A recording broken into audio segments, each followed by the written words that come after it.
projects itong natapos mula 2022 to 2024. At may ongoing pa ngayon na 5,000 plus, Madam Speaker. Pero tuloy-tuloy ang pagbaha dito sa ating bansa. Kasama po yan sa speech ninyo, Madam Speaker. Anyari sa mga flood control projects na ito. Mula 2022 hanggang 2024, nagpondo ang DPWH ng lampas 500 billion para sa flood management program nito. Madam Speaker.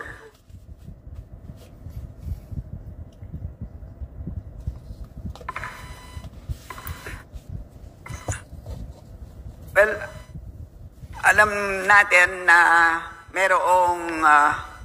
nagkaroon ng isang master plan for Metro Manila na nilabas noong 2012. Pero kung titignan natin ngayon, kung nasaan na tayo pagdating sa plano na yan, ay marami doon na medyo hindi natupad.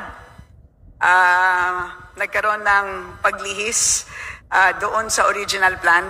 Kaya tingin ko kailangan balikan at this point in time.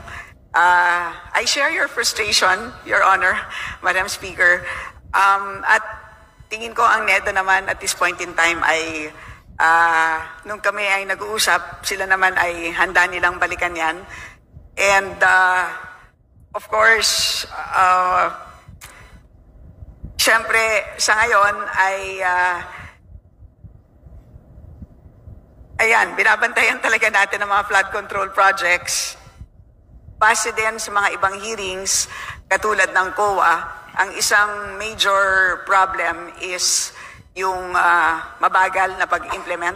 Kasama dyan ang delays at low fund use. Yan ang naalala ko sa ibang hearing.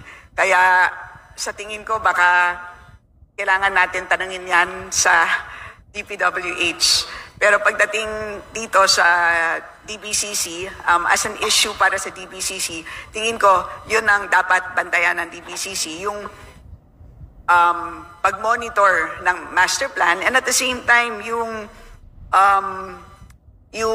pagkakaroon ng master plan para sa buong bansa. Kasi sa pagkakaalam ko, meron lang na-adopt para sa Metro Manila.